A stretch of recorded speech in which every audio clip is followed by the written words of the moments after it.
Assalamualaikum warahmatullahi wabarakatuh. Perkenalkan, saya Malik. Saya akan sharing bacaan saya di dalam buku Perekonomian Indonesia bab 12 tentang perekonomian Indonesia dalam era globalisasi. Kita masuk ke pembahasan yang pertama, yaitu prinsip-prinsip perdagangan internasional. Di dalam perdagangan klasik atau teori perdagangan klasik, Adam Smith menyatakan teori keunggulan mutlak, yaitu satu negara dengan negara lain memiliki keunggulannya sendiri-sendiri sehingga mendorong perdagangan internasional. Saya contohkan, Indonesia mampu menciptakan 100 motor, sedangkan Malaysia hanya mampu 50 motor.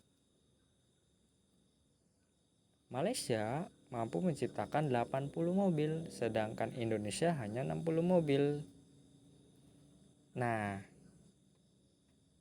kalau dua-duanya mau untung, maka Indonesia menciptakan motor, sedangkan Malaysia menciptakan mobil, yang pada akhirnya menciptakan perdagangan internasional. Selanjutnya ada juga teori keunggulan komparatif, yaitu kalau tadi negara satu dengan negara lain memiliki plus minusnya masing-masing, kalau komparatif itu plus semua. Contoh, Indonesia mampu menciptakan 100 motor, sedangkan Malaysia 50 motor, dan Indonesia juga mampu menciptakan 100 mobil dan Malaysia 50 mobil. Artinya Indonesia sama-sama untung. Tapi di sini Indonesia harus memilih salah satu. Kenapa? Agar produksinya itu menjadi lebih efektif. Dengan memilih salah satu tersebut juga menciptakan peluang bagi Malaysia yang dalam contoh ini. Walaupun Malaysia untungnya semisalnya sedikit, tapi masih ada peluang untuk melakukan perdagangan internasional. Sedangkan Indonesia apabila memproduksi dua-duanya itu tidak akan efektif. Nah, selanjutnya ada teori proporsi faktor produksi. Exer dan Ohlin menyatakan bahwa suatu negara akan mengekspor barang-barang yang menggunakan faktor produksi yang relatif banyak. Jadi sebenarnya di suatu negara tersebut yang banyaknya tuh apa sih? Contoh, semisal di Indonesia banyak sumber daya alamnya, maka itu menjadi kekuatan di dalam perdagangan internasionalnya. Atau India atau China yang memiliki tenaga kerja yang banyak, maka itu akan menjadi kekuatan negara tersebut. Juga misal Jepang, dia memiliki teknologi yang mumpuni, maka itu akan menjadi kekuatannya. Jadi apa yang menjadi potensi di negara tersebut, yang banyak di negara tersebut, itulah yang akan diekspor ke internasional. Itu teori klasik. Sedangkan teori modern itu ada yang namanya teori keunggulan kompetitif.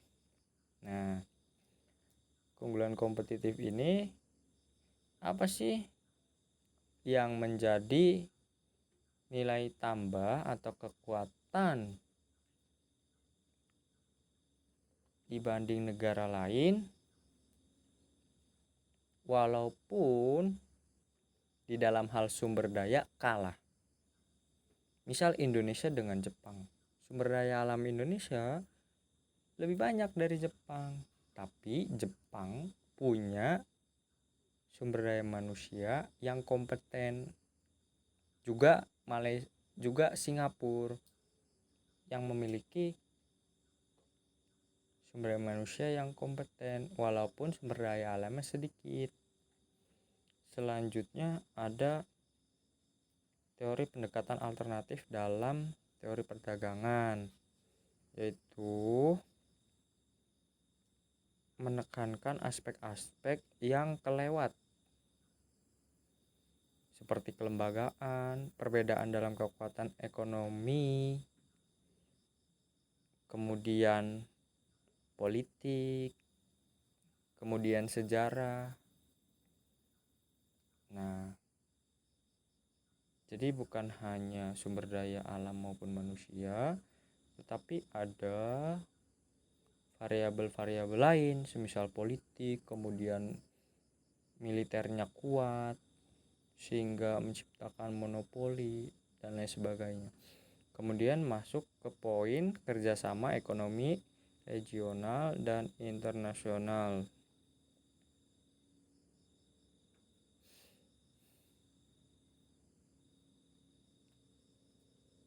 Oke, dampak dari globalisasi ekonomi ini yang tadinya jauh itu jadi dekat. Kayak misalnya dengan adanya ponsel pintar gitu, menghilangkan sektor geografis atau jarak,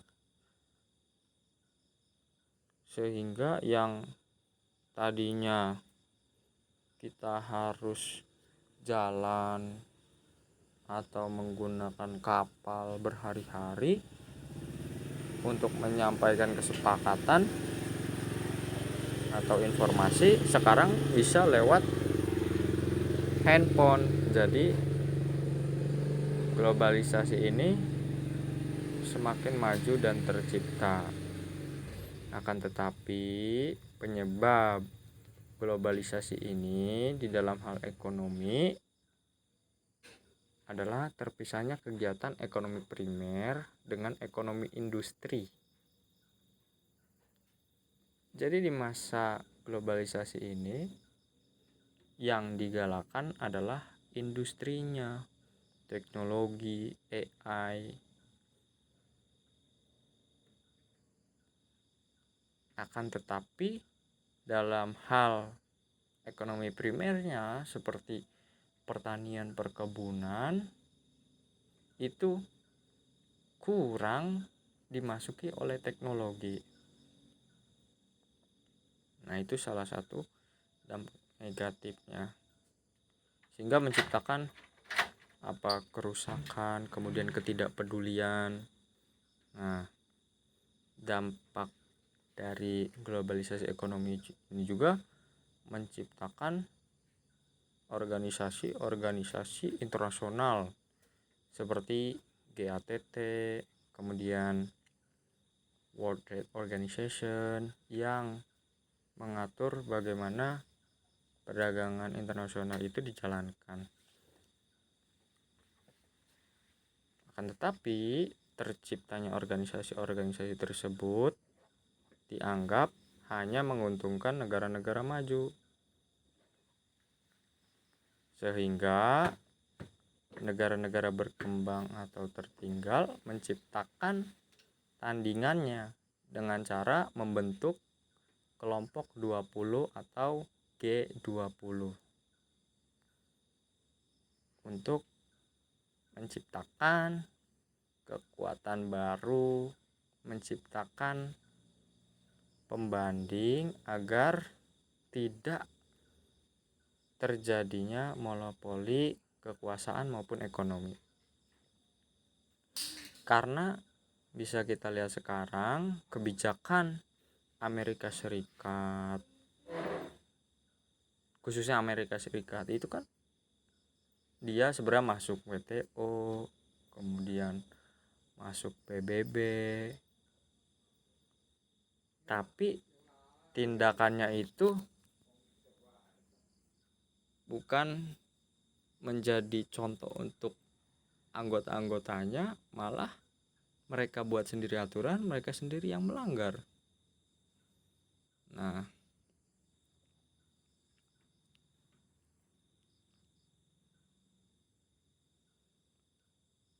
ada banyak organisasi-organisasi di bidang ekonomi yang secara internasional melakukan kerjasama, seperti Masyarakat Ekonomi Eropa, kemudian Kawasan Bebas Perdagangan Amerika Utara, Kawasan Bebas Perdagangan ASEAN,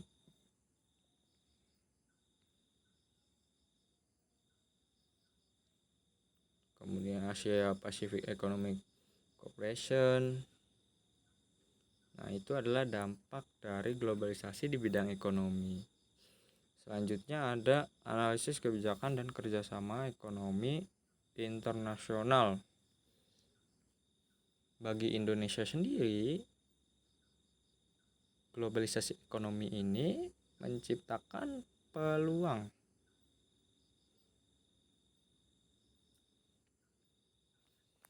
Apabila globalisasi ini dimanfaatkan dengan benar dan baik. Misalnya mendorong ekspor sumber daya alam, kemudian sumber daya manusia. Kalau teknologi kita masih kalah ya. Nah, sebenarnya globalisasi juga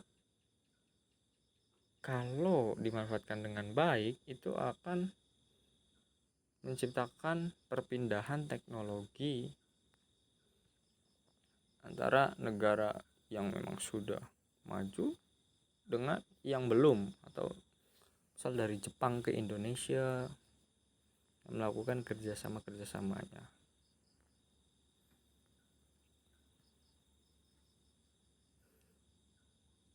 Dampak negatifnya, persaingan semakin tajam, bisa terjadi konflik militer